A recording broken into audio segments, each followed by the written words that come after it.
할렐루야.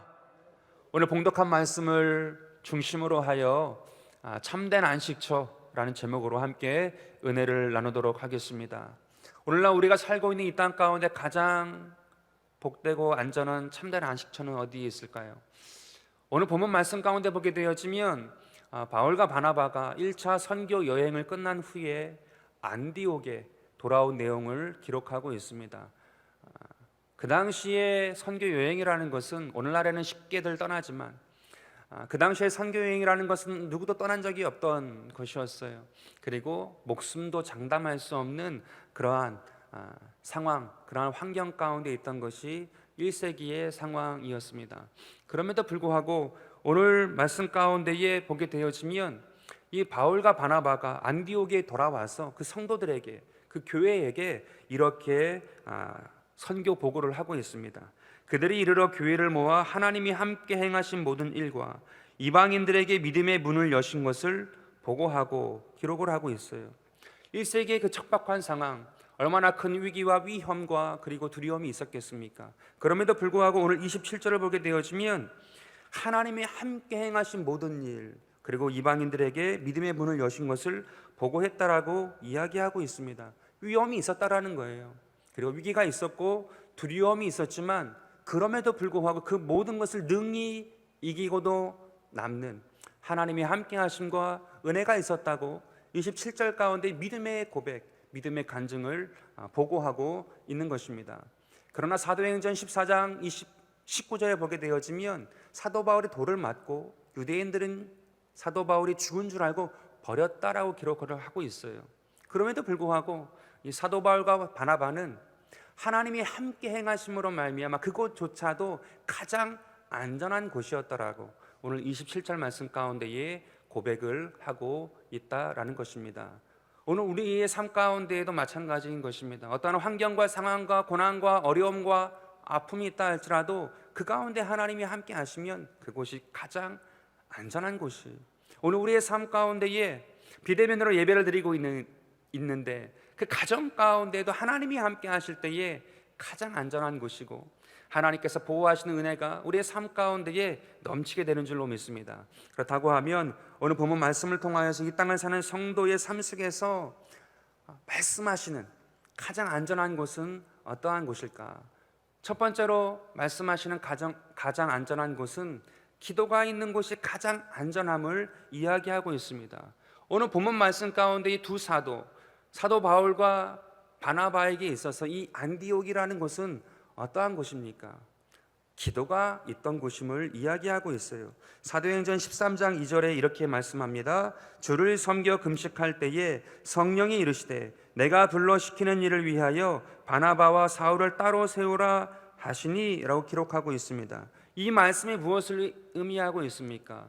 이 두 사도에게 안디옥이라는 곳은 기도가 있었고 기도의 응답이 있었고 그 응답으로 선교가 시작된 곳이 바로 안디옥이다라고 이야기하고 있어요. 따라서 1차 선교 여행, 그 처음 시작하는 선교 여행이 척박하고 준비된 것이 미흡하다 할지라도 하나님께서 그 기도가 있었던 그 기도를 받으시고 그 기도의 응답으로 선교를 여셨기 때문에 하나님께서 함께 하시는 선교, 하나님께서 인도하시는 과정이었음을 이야기하는 것입니다.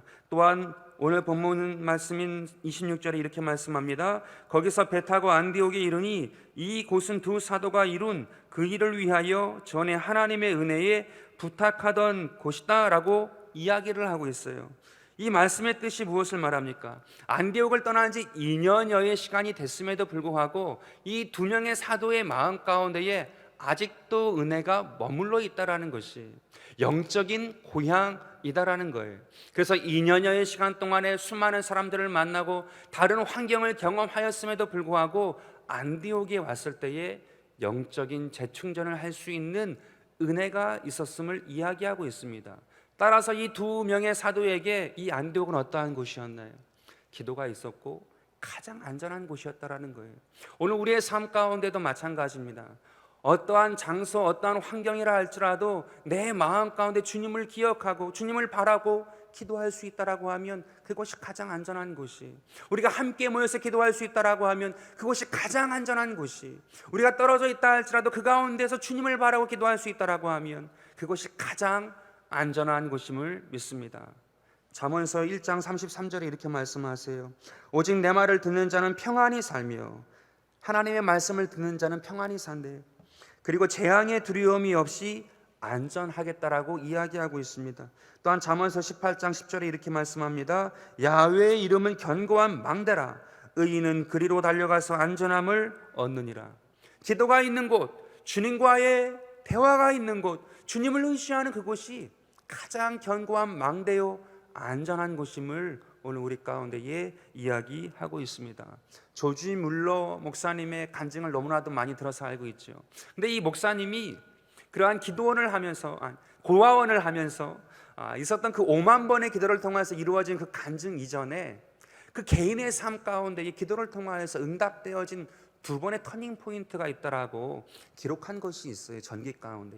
그 2번이 무엇이냐 하면, 한 번은 선교사로 헌신했을 때, 또 한 번은 고아원이 아니고 원래는 학교를 하려고 했다고 합니다. 근데 학교가 아니라 고아원으로 하게 될 때에 그 기도를 통하여서 하나님께서 그 삶 가운데에 역사하신 그 2번의 터닝 포인트를 통하여서 그 일생 가운데의 기도의 사람, 기도의 아버지로 살 수 있는 그러한 은혜가 있었음을 이야기해요. 첫 번째로 선교사로 헌신했을 때 그 터닝 포인트는 어떠한 것이냐 하면, 그 선교사로 헌신하기 이전에 사랑하는 여인이 있었답니다. 또한 그 학비와 그 모든 생활비를 대주는 아버지가 있었겠죠. 그 2가지 다 놓칠 수 없는 그러한 환경이었는데, 조지 뮬러 가운데 하나님께서 부르셨어요. 주의 일을 하되 특별히 선교사로 사명을 감당하라. 근데 그 선교사의 사명을 감당하려고 하니 이 사랑하는 여인에게 같이 선교 사역을 할 수 있겠는가 물었다고 합니다. 그러자 그 사랑하는 여인이 나는 가난한 선교사 부인으로 살고 싶지 않다라고 얘기했대요. 나와 같이 편안하게 같이 여생을 즐기면 어떻겠냐라고 이야기했다라고 합니다. 그런데 이 조지 뮬러 목사님께서 하나님께서 자기를 부르신 그 부르심, 그 선택으로 인하여서 그렇다고 하면 헤어지는 것으로 했다고 해요. 그 기록을 보게 되어지면 신기하게도 그 이전까지 그 여인이 없으면 살 수 없을 것 같은 마음이 굉장했는데, 그러한 선택으로 인하여서 결정을 한 이후에 정말로 또 거짓말처럼 생각이 나지 않고 잊을 수 있는 그런 은혜가 있었다라고 기록을 하고 있어요. 또 하나 아버지의 문제, 물질의 문제. 선교사로 한다라고 하게 되어지니까 그 아버지가 모든 재정을 끊었다고 합니다. 학비를 끊고 생활비를 끊었다고 해요. 살 길이 막막한 거죠. 근데 이 조지 뮬러 목사님 원래 독일 사람이에요. 영국 선교사로 가신 거거든요. 그래서 영국의 고아의 아버지가 된 거예요. 근데 그 독일인이다 보니까 독일어를 잘하잖아요. 영국인들 중에서 독일어를 배우고 싶다라고 교수들이 찾아왔대요. 그리고는 우리에게 가르쳐달라. 그래서 그것을 가르치면서 아버지가 주시던 그 금액 없지만 더 그 이상 되어지는 학비와 생활비를 벌게 되어서 그 문제를 해결했대요. 개인의 문제였어요. 근데 그 개인의 문제를 통하여서 기도의 능력을 체험한 것이었습니다. 2번째는 고아원 문제였죠. 자기는 학교를 하려고 했다고 해요. 영국에 왔을 때. 그런데 그 영국 가운데 왔을 때에 콜레라가 창궐했대요. 그래서 배우는 게 문제가 아니고 당장 사는 게 문제였다고 합니다. 그런데 고아원을 하게 될 때에는 학교는 학비를 받고 애를 가르치면 되잖아요. 근데 이 고아원은 그게 아니잖아요. 먹는 것, 입는 것, 자는 것, 모든 것을 다 공급해야 되기 때문에 도저히 감당할 수 없는 재정이었다라는 거예요. 계산이 나오지 않는 재정. 그래서 그 함께 학교를 하기 위해서 모였던 사람들과 이야기를 했다라고 합니다. 마음 가운데 그러한 마음이 있는데 어떻게 하면 좋겠는가. 당연히 고아원 어렵다라고 얘기들이 다 됐다라고 해요. 그렇지만 이 조지 뮬러 목사님이 그냥 선택하지 않고 포기하지 않고 함께 기도하자라고 했답니다. 그래서 함께 기도하고 하나님께 구하고 했는데 전혀 예상치 아니한 사람들이 작은 십시일반, 많은 돈이 아니었다고 해요. 근데 고아원을 하겠다라고 했을 때 그 작게지만 모여진 그 씨앗을 보고, 종자 씨앗을 보고 하나님의 뜻이 있음을 확신하고 더욱더 함께 기도하자고 하여서 고아원으로 사역을 바꾸게 되었고, 그것을 함께 기도하던 분들이 또 같이 그 사역을 하게 되어져서 정말로 하나님께서 인도하시는 사역을 감당하게 되었다라는 것을 전기 가운데에 기록해 놓은 것이 있어요. 개인적인 것이었어요. 어떻게 보게 되어지면 학교를 하든 고아원을 하든 다 주일이에요. 그런데 그 삶 가운데, 이 개인의 삶 가운데 다가온 그 문제를 놓고 진짜 기도한 거예요. 그리고 그 학비를 놓고 진짜 기도한 거예요. 그 여인의 문제를 놓고 진짜로 기도를 한 거예요. 개인의 삶 가운데 다가온 그 문제를 놓고 하나님과 1대1의 관계 가운데에서 기도했을 때에 살아계신 하나님을 경험한 거예요. 그 이후에 고아원을 통하여서 5만 번이 넘는 그 기도가 다 응답되었다라고 고백할 수 있는 기도의 아버지가 되었다라고 이야기하고 있는 것입니다. 오늘 우리의 삶 가운데 똑같아요. 어떤 크고 장대한 것이 아니라 내 삶 가운데 아주 작은 것, 단돈 100원, 1000원이라 할지라도 하나님께서 내 삶 가운데 허락하신 것, 나에게 건강을 주시고 나의 삶의 문을 여시고 어떠한 환경과 상황에 어려움이 있다 할지라도 하나님께서 나를 붙드시고 인도하심으로 말미암아 나에게 허락하신 것, 그것을 잊지 아니하고 주께 감사하고 기도하고 믿음으로 행하여 나아가는 사람 가운데에 가장 안전한 하나님의 은혜가 있는 줄로 믿습니다. 성경 말씀 가운데 보게 되어지면 다니엘이라는 인물이 나오지 않습니까? 기도의 사람이. 근데 그 다니엘의 인물 가운데에 같이 밀접하게 일했던 왕이 2명이 나옵니다. 한 사람은 느부갓네살 왕이고 또 하나는 다리오 왕이에요. 근데 이 두 왕의 특징이 있습니다. 뭐냐 하면 이 느부갓네살 왕은 바벨론 제국을 창건한 사람이에요. 그러다 보니까 힘이 있고 권세가 있어요. 그러나 느부갓네살 왕에 대하여서 기록한 것을 보게 되어지면 고대근동 그 내용들이죠. 이 느부갓네살 왕이 성경에서는 특별히 그 성격이라든지 그 행동거지가 나와 있지 않지만 그 내용을 보면 굉장히 난폭하고 잔인한 왕이었다고 해요. 다른 나라를 침공해서 그 나라를 멸망시키면 반드시 그 나라를 다스렸던 왕을 잡아왔대요. 그냥 죽여버리지 않고. 그리고 바벨론 왕궁에 와서 그 머리부터 발끝까지 살가지로 다 벗겼다고 합니다. 얼마나 처참해요. 또 얼마나 고통스러워요. 그러면 그 패배한 나라의 그 왕이 아주 살려달라고 비명을 지르고 괴로워했대요.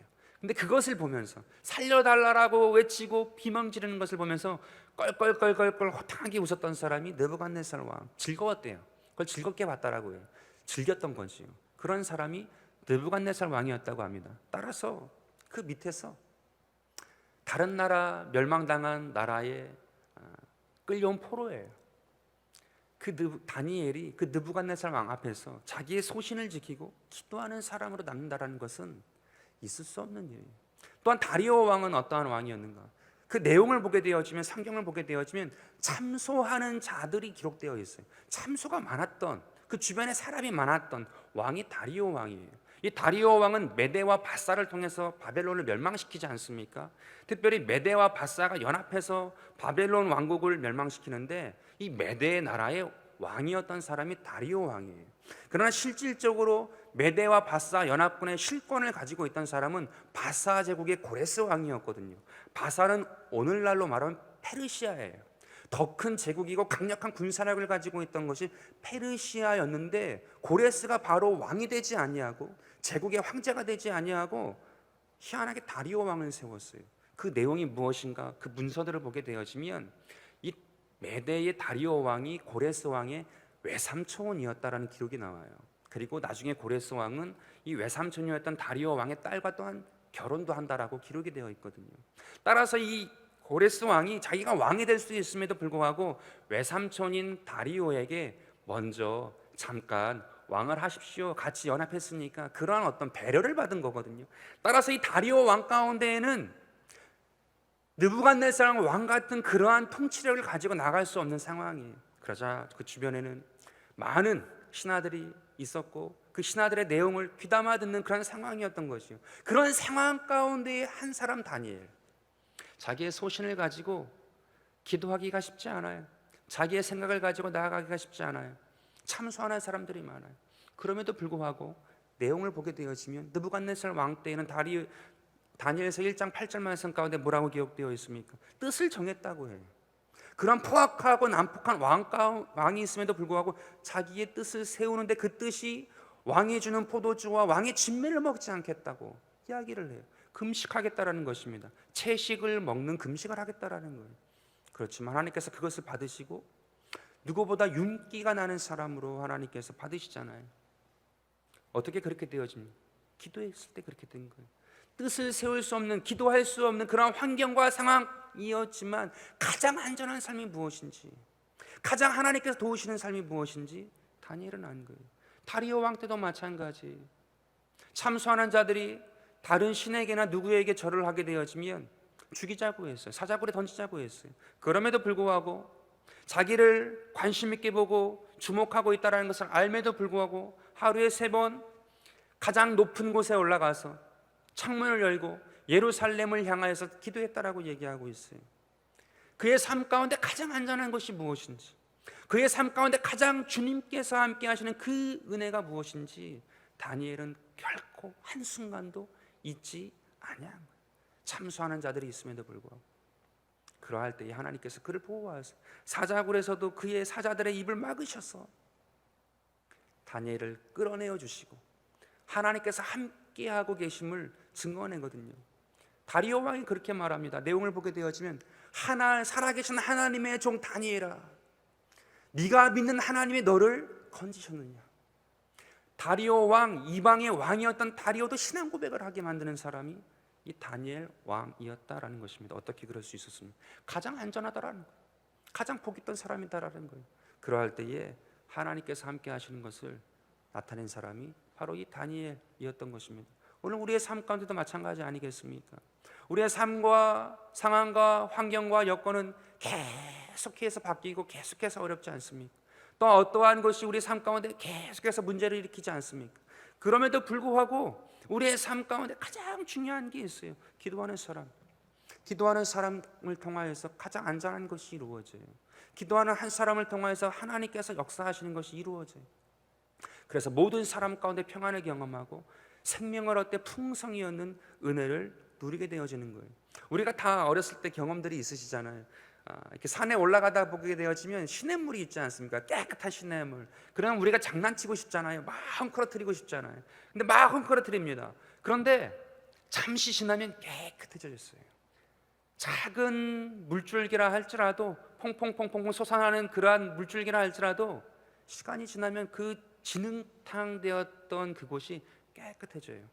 한 사람이 그 기도가 그렇게 만들고 그렇게 안전하게 하더라라는 것입니다. 그물은 먹어도 안전하죠. 오늘 우리의 삶 가운데도 그 은혜를 경험하게 되시기를 주 예수 이름으로 축원드립니다. 두 번째로 우리의 삶 가운데 가장 안전한 것은 어떠한 곳인가? 본질이 회복된 곳이 가장 안전한 곳이. 우리가 주변을 보게 되어지면 처음보다 나중이 좋아지는 경우가 극히 드뭅니다. 대부분 처음보다 나중이 다 안 좋아요. 뭐 사물이 다 그렇지 않습니까? 쓰던 것 아무리 깨끗한 거다 할지라도 다 금방 중고가 돼요. 부서지고 기스나고 깨져버립니다. 사물이 그래요. 근데 우리 인간도 그렇습니다. 어렸을 때가 키도 작고 약한 것 같지만 성인이 더 크고 힘도 센 것 같지만 실질적으로 사람에게 있는 에너지가 달라져요. 어린아이 10분 돌보기가 쉽지 않습니다. 애들 돌보면 늙는다라는 얘기가 있잖아요. 애들 많이 보면 늙는다라는 얘기가 있을 정도로 애들의 그 운동력, 그 에너지를 따라갈 수가 없어요. 성인이. 그것은 계속해서 약해지고 무엇인가가 계속 더 안 좋아지고 있다는 것을 이야기하고 있지 않습니까? 이것을 일반적인 현상이에요. 그러니까 과학에서는 이것을 엔트로피라고 하잖아요. 계속해서 무질서해지고 계속해서 약해지는 그러한 내용들을 이론적으로도 확립을 해놨어요. 근데 성경을 보게 되어지면 성경에서도 인간은 그렇게 이야기를 합니다. 왜냐하면 에덴 동산에서 완전한 존재가 죄를 짓잖아요. 근데 쫓겨나게 되어집니다. 근데 그 죄를 짓고 쫓겨난 인생들이 성경은 무엇이라고 표현하는가 하면 죄가 더욱더 관영되었다라고 표현을 하고 있어요. 사실은 온전해져야 돼요. 왜냐하면 모세 같은 지도자를 보내거든요. 사사들을 보내거든요. 사무엘 같은 선지자를 보내요. 그리고 다윗 같은 성군을 보내요. 좋아져야 되잖아요. 그럼에도 불구하고 점점 죄가 관영되었다라고 성경은 이야기를 하고 있습니다. 방법이 없다라는 거예요. 점점 처음보다 나중이 안 좋아지는 것을 어떻게 막을 도리가 없다라는 것이 구약의 내용이에요. 그런데 어떠한 일이 일어나게 되어집니까? 하나님의 아들 예수님이 오세요. 그리고는 요한복음 3장 16절을 말씀하세요. 하나님이 세상을 이처럼 사랑하사 독생자를 주셨으니 이는 그를 믿는 자마다 멸망치 않고 영생을 얻게 하려 하심이라. 이 말씀 다 외우시잖아요. 하나님이 세상을 이처럼 사랑하사 독생자를 주셨으니 이는 저를 믿는 자마다 멸망치 않고 영생을 얻게 하려 하심이라. 여러분, 이 말씀을 외울 때 어떻게 외우셨어요? 성경에 가장 요약되어진 핵심이요 중심이다라고 외우셨잖아요. 그렇다고 하면 이것이 왜 가장 핵심이요 중심이 될 수밖에 없습니까? 이 본문 말씀이. 그 이유는 본질이 회복될 수 있도록 정의해 주기 때문에 그래요. 이 요한복음 3장 16절이 하나님이 세상을 사랑하셨대.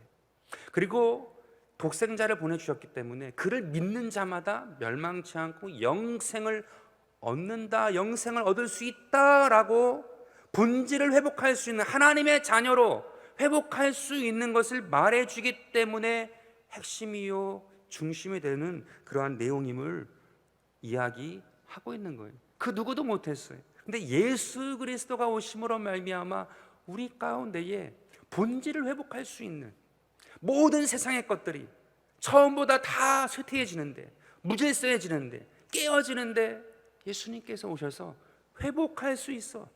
본질을 찾을 수 있어. 온전해질 수 있어. 그렇게 이야기하더라는 것입니다. 그렇다고 하면 영생을 얻는다라는 것이 무엇일까요?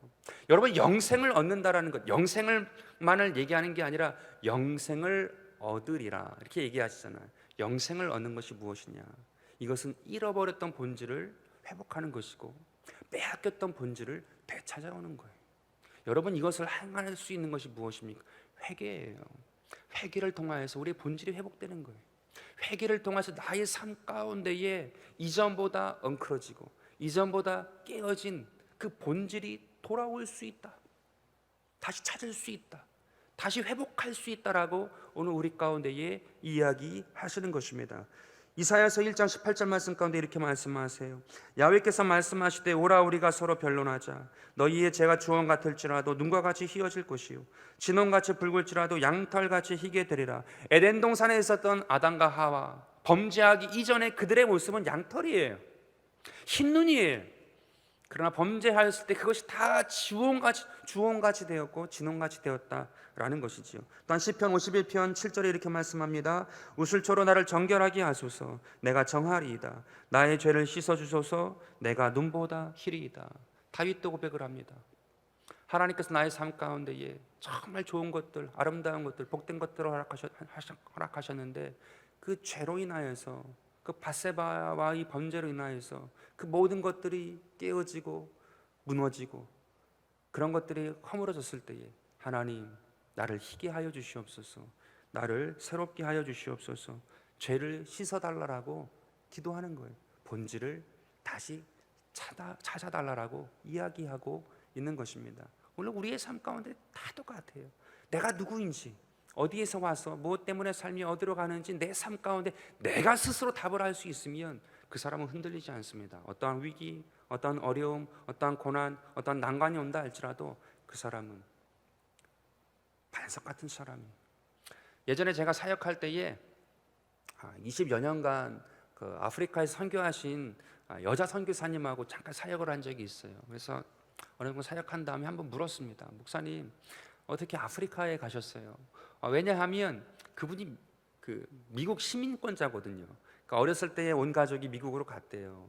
그래서 거기서 자랐고 이제 거기서 대학을 들어가게 되었고, 그리고 또 하나님 부르심이 있어서 주의종이 됐는데 아프리카로 선교 사역을 나간 거였어요. 그래서 아니 굳이 1980년도에 미국이라고 하면 뭐 지금도 최강이지만 그 당시 뭐 대부분 다 못 살지 않습니까? 선진국 일부 빼고는.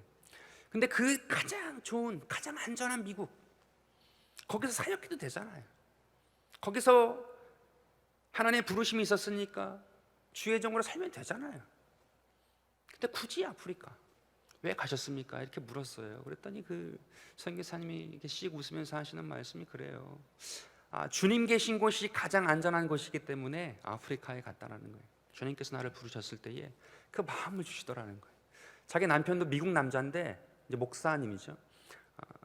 같이 기도하는 가정 가운데에 아프리카 그 사역에 대한 동일한 마음을 주시더래요. 그래서 그럼 그곳이 주님이 계신 곳이기 때문에 가장 안전한 곳이 아닌가. 주님이 계신 곳이 가장 안전한 곳이라는 거예요. 거기서 딸도 낳고, 부모님은 둘 다 미국 시민권자인데 딸은 국적이 아프리카예요. 하나님께서 함께 하시는 그 은혜를 가지고 갔을 때 가장 안전하고 가장 복된 그러한 삶을 살 수 있었다라고 고백을 하더라라는 것입니다. 결과적으로 그 선교사님이 그런 얘기를 하시더라고요. 자기 딸이 이제 아프리카 사람 국적인데 거기서 미국 혼혈하잖아요. 한국인과 미국인의 혼혈하잖아요. 예쁜 거예요. 그러니까 뭐 가수도 하고 막 연예계도 진출하고 막 그렇다고 막 자랑을 하시더라고요. 가장 안전한 곳이 하나님이 함께 하시는 곳. 성경 가운데에 고난에 대하여서 집중적으로 기록되어 있는 성경이 있습니다. 욥이라는 사람을 통해서 욥기를 기록해 놓지 않았습니까? 저도 이제 고난이 오면, 어떤 기도의 제목이 오면 42장까지 있어요. 그럼 쭉 한 번에 다 읽어버리거든요.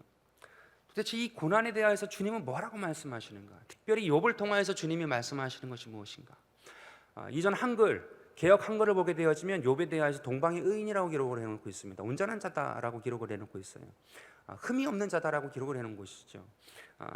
가족 자녀들이 다 같이 모여서 잔치를 한 다음에도 명수대로 번제를 드릴 만큼, 번제를 드린다라는 것은 소나 양, 비싼 재물을 드렸다라는 의미예요. 번제라는 것 자체가. 그러니까 굉장히 돈을 많이 드렸다라는 거거든요. 근데 잔치를 할 때마다, 그것도 자기가 아니라 자녀들이 잔치를 할 때마다 그 많은 돈을 들여가지고 번제를 드렸다라는 거예요. 혹시라도 죄를 범하지 아니하였을까, 그 마음이 있어서 이 욥은 그렇게 했다라는 것입니다. 근데 그것에 대하여서 이 욥기 1장 5절에 보게 되어지면 뭐라고 기록했는가 하면 욥의 행위가 항상 그러하였더라.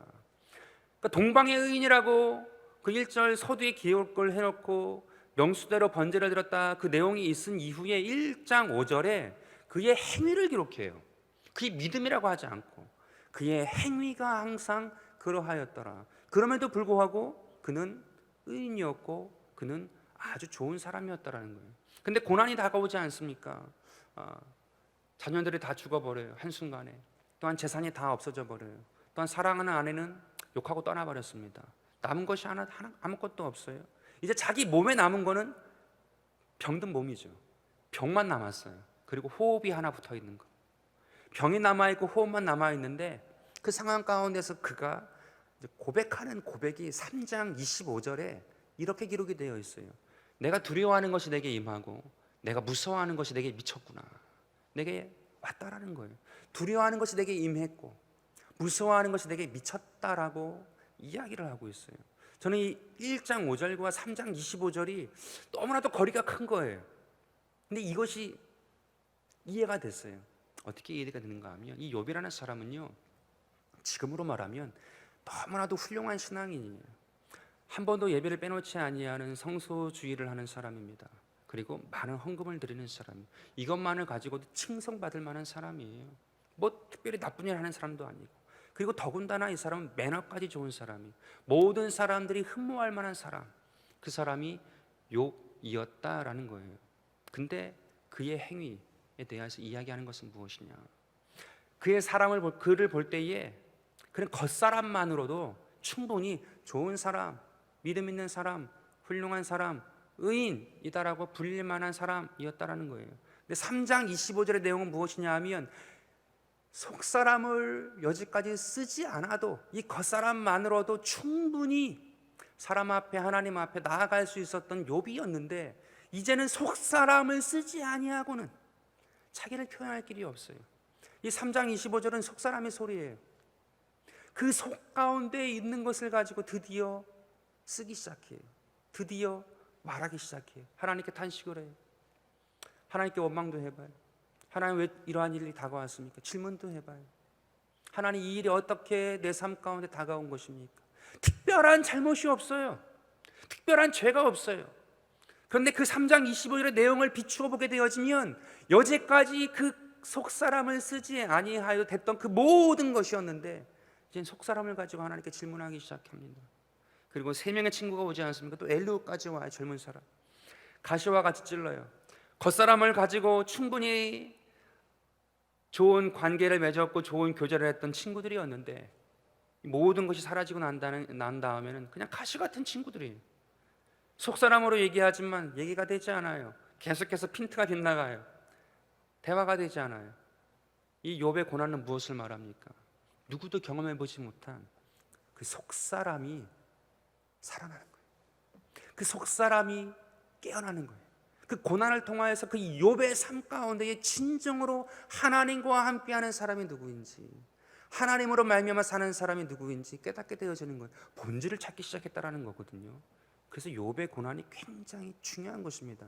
42장 마지막 장인데 5절과 6절에 이렇게 말합니다. 내가 주께 대하여 귀로 듣기만 하였사오나. 귀로 들었다라는 것은 겉사람만을 가지고 성실하게 충실하게 살았을 때에 알았던 하나님을 이야기하는 거예요. 근데 이제는 눈으로 주를 배웁나이다. 그러므로 내가 스스로 거두어 드리고 티끌과 재 가운데에 회개하나이다. 이제는 눈으로 직접 보는 사람이 되었대요. 속사람과 겉사람이 이제는 완전히 살아난 거죠. 영의 눈이 띄어진 거예요. 그 눈이 밝아진 거예요. 눈이 청결해진 거예요. 그러자 하나님 앞에 회개를 했다라고 얘기해요. 그 본질을 찾아왔다라고 얘기를 하고 있어요. 그리고 하나님으로 말미암아 사는 것이 무엇인지를 이야기하고 있더라라는 것입니다. 여러분, 본질을 찾는 것이 중요한 것이야. 그것을 얘기하는 거예요. 진정한 본질이 무엇이냐? 속사람으로 나와 대화할 수 있느냐? 나와 교제할 수 있느냐? 진정한 속사람으로 생명을 얻되 풍성히 얻는 사람으로 네가 살 수 있느냐? 아무것도 없어도, 코로나 때문에 아무 때도 가지 못해도, 코로나 때문에 누구도 만나지 못해도, 코로나로 마스크 쓰잖아요, 거리두기 하잖아요, 손 날마다 씻으라고 하잖아요, 또 비대면으로 각자 알아서 예배를 드리잖아요. 그럼에도 불구하고 나를 만날 수 있느냐? 그 속사람으로 살 수 있느냐? 그 본질로 살 수 있느냐? 이야기하고 계신 거예요. 제가 이전에 했던 데에서는 2년마다 이제 발령을 받으면 어떨 때는 진짜 연세 많으신 분들이 있는 그런 교구에 가기도 하고, 또 이게 청년들 한 20, 30년 연세 많으신 분들 저보다 이렇게 하다가, 또 30년 저보다 나이 어린 청년들 하다가, 또 저랑 비슷한 나이 또래 하다가, 다 색깔이 달라요. 이거 마치기가 쉽지 않아요. 그래서 항상 기도를 이제 가게 되어지면 할 수밖에 없죠. 환경 자체가. 하나님, 저보다 이렇게 연세가 있으신 분들과 사역하려고 하면 제가 어떠한 말, 어떠한 설교, 어떠한 행동 거지 해야 됩니까? 테크닉이거든요. 그러면 답이 잘 안 와요. 또 이제 20년 정도 아래에 있는 친구들하고 있으면, 하나님, 제가 어떻게 이들과 코드를 맞춰가지고 대화를 하고 이 청년 사역을 하고 이렇게 할 수 있습니까? 그러다가 또 이제 저랑 비슷한 나이 또래 갔을 때는 더 어려울 때가 있어요. 숫자 완전히 많으시거나 완전히 낮으면 오히려 더 편한 부분이 있고, 또 비슷하면 이게 또 어려운 게 있거든요. 하나님, 이걸 어떻게 해야 제가 중심을 잡고 잘 나갈 수 있습니까? 사실은 처음엔 다 테크닉을 위해서 기도를 해요. 근데 기도를 하다 보면은 주님께서 방향을 잡아주시는데 무엇을 얘기하시는가 하면, 목회자로서의 본질이 뭐냐라고 물으셔요. 항상. 그럼 본질이 뭐예요? 하나님 사랑하고 이웃 사랑하는 거거든요. 하나님께서 맡겨주신 성도는 이웃이에요. 사랑하라고 맡겨주신 이웃. 그러면 사랑이에요. 20년 30년이 많으시지만 사랑하는 마음, 사랑하는 눈으로 볼 수 있도록, 사랑함으로 대할 수 있는 그 열린 마음. 또 20년 아래에 있는 친구들이 얼마나 들이받는지 모릅니다. 또 막 하는지 몰라요. 이거 목사고 뭐가 없거든요. 막 그런 친구들한테는. 근데 그들을 사랑할 수 있는 눈, 함께 대화할 수 있는 말, 함께 나눌 수 있는 그러한 공감. 그러니까 저랑 비슷한 나이 또래에도 그게 필요해요. 본질이 뭐냐? 그것을 찾게 되어지면 답이 거기서부터 나오는 거거든요. 사실 테크닉이라는 것을 생각해 보면 보통 6개월에서 1년, 뭐 더 걸릴 수도 있겠지만 거기에 맞는 그게 있어요. 뭐 도구가 있잖아요. 항상 도구가 있는 것처럼 거기에 맞는 도구가 있어요. 영적인 도구가 있어요. 그럼 하나님께서 그것을 허락하시면 같이 그것을 위해서 기도하고 성장해 가는 거예요. 본질이 무엇이냐? 본질이 무엇이냐? 그렇다고 하면 우리 마음 가운데 낙심이 되지 않아요. 어떤 환경과 상황과 여건이 있다 할지라도 중심을 잃지 아니하고 주님을 바라고 승리할 수 있는 하나님의 귀한 자녀와 백성이 되는 것입니다. 오늘 우리의 삶 가운데에 그 본질을 회복함으로 진정한 안정, 진정한 평안, 진정한 참된 안식처를 경험하는 저와 여러분이 되길 주 예수 이름으로 축원드립니다. 세 번째로 안식처는 어떠한 곳인가? 순종이 있는 곳이에요. 한번 순종을 하는 분들 가운데는 생각해 봤을 거예요. 내가 왜 순종을 하지? 무엇이기에 순종을 하지? 누구에게 순종을 하지? 근데 저는 그렇더라고요. 순종할 때에 왜 내가 순종하는가 생각해 보니까 희망이 있으면 순종을 해요. 희망이 없으면 순종할 이유가 없어요. 막 줄을 세우고 뭐 큰 권위를 가지고 돈을 가지고 순종을 시킨다 할지라도 다 뒤돌아서 삐죽삐죽 다 그렇습니다. 다 똑같지 않습니까? 이 사람이라는 본성 자체가 그렇잖아요. 그런데 희망이 있으면 순종을 해요. 오늘 28절 말씀 가운데에 이렇게 기록합니다. 제자들과 함께 오래 있으니라. 바울과 바나바가 제자들과 함께 오래 있었대요. 오래 있는 이유가 무엇이냐 하면 이건 1차 선교 여행 이유거든요. 2차 선교 여행이 있는 거예요. 근데 기다리고 있는 거거든요. 제자들과 함께 기다리고 있는 거예요. 어떻게 기다릴 수 있어요? 어떻게 순종할 수 있어요? 하나님이 허락하시는 것이 가장 완벽하고 완전하다는 것을 믿기 때문에 순종하는 거거든요. 그럼 가장 완벽하고 완전한지 어떻게 합니까? 희망이 있는 거예요. 주님이 그러한 분이셨어요. 주님께서 그렇게 하셨어요. 주님께서는 실망시키지 않으셨고 선하신 분이셨어요. 그것을 하는 거예요. 희망이 있는 거예요. 그러니까 그렇게 하는 것입니다.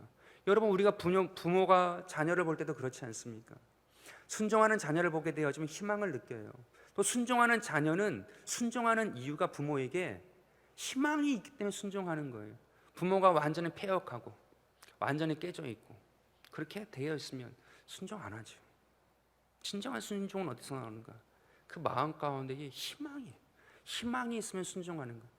여러분, 예수님도 마찬가지셨어요. 히브리서 12장 2절에 보게 되어지면 그 앞에 있는 즐거움을 위하여 십자가를 참으셨대요. 그 앞에 있는 기쁨을 위하여 십자가를 참으셨대요. 순종하는 십자가는 인간으로서 괴로운 것이었고 할 수 없는 것이었어요. 그럼에도 불구하고 그 앞에 있는 즐거움, 선하신 하나님, 그 아버지는 나에게 좋은 것을 예비하셨다. 그 희망이 있는 거거든요. 그러니까 달려갈 수 있는 거예요. 그러니까 주님도 그 겟세마네 동산에서의 그 기도가 절망으로, 인간의 기도로, 자기를 위한 기도로 끝나지 아니하고 나의 뜻이 아니라 아버지의 뜻대로 되기를 원한다라고 고백하고 일어설 수 있는 그러한 기도로 마무리질 수가 있는 거예요. 순종의 기도로 마무리질 수 있는 거예요. 왜냐하면 희망이 있었기 때문에 그런 것입니다. 오늘 우리의 삶 가운데에 누군가는 절대 절망을 말합니다. 절망이다. 계속해서 안 된다. 계속해서 다 무너지고 계속해서 어려워지고 계속해서 절망적이다 이야기하는 사람들이 있습니다. 그러나 그리스도 예수 안에서 회복되어진 우리의 삶 가운데에는 희망이 그냥 DNA예요. 예수 그리스도가 우리 가운데 남기신 것이 그냥 DNA가 희망이에요. 왜냐하면 부활 자체가 희망을 말한 거거든요. 그 앞에 있는 즐거움을 위하여 십자가를 참으사. 오늘 우리의 삶 가운데 그 주님을 바라보시면서 믿음으로 이 시기를 이겨나가는 저와 여러분 되기를 간절히 바라겠습니다. 비대면 들여다보면, 저도 집에서 들여다보면 자꾸 이렇게 이상해지고 그럴 때가 있어요. 그럼에도 불구하고 마무리를 짓고 하나님, 어디에나 계신 그 하나님이 오늘 이 자리에 함께 계신 것을 믿습니다. 그 고백으로 마무리 짓는 거예요. 하나님께 영광 돌리고 하나님께서 함께 하시는 것을 믿음으로 마무리 짓는 거거든요. 그럼 주님께서 그 마음 가운데에, 물론 충만한 그것과는 좀 다를 수 있지만, 그러나 내 마음이 변질되지 않죠. 마찬가지입니다. 오늘 이 공간에서 함께 드리고 있는 분, 하나님께서 함께 하시는 것을 믿고 의지하고 나간다라고 하면 하나님께서 우리의 삶 가운데에 은혜와 복을 넘치게 하여 주십니다. 교회도 마찬가지 아닙니까? 이 교회 가운데에 하나님께서 은혜와 축복을 넘치도록 허락하셨어요. 모자란 것이 없어요. 할 수 있는 것이 너무나도 많아요. 하나님, 이러한 은혜를 주신 것을 감사합니다. 하나님께서 인도해 주시고 복을 주시옵시고 우리의 깨어진 것, 갈라진 것, 하나님 그 말씀의 진리 앞에 순종하고 그 질서 앞에 순종하고 나아갑니다. 그렇게 하게 되어지면 본질이 회복되고 기도가 회복되고 우리의 삶의 모든 근심이 회복돼요. 그러므로 가장 안전한 사람이 되어져요. 하나님께서 이미 다 누구에게나 가장 안전한 것을 다 주셨어요. 누릴 수 있도록 기도를 주셨고, 회복할 수 있도록, 본질을 회복할 수 있도록 주셨고, 순종할 수 있도록 다 우리에게 주셨어요. 그 주님만 의지하면 돼요. 그 우리의 삶 가운데에 진정으로 승리하는 삶으로 한 걸음 또한 나갈 수 있게 되어집니다. 오늘 그 하나님을 경험하고 믿음으로 승리하는 저와 여러분 되기를 주 예수 이름으로 축원드립니다. 기도하십니다.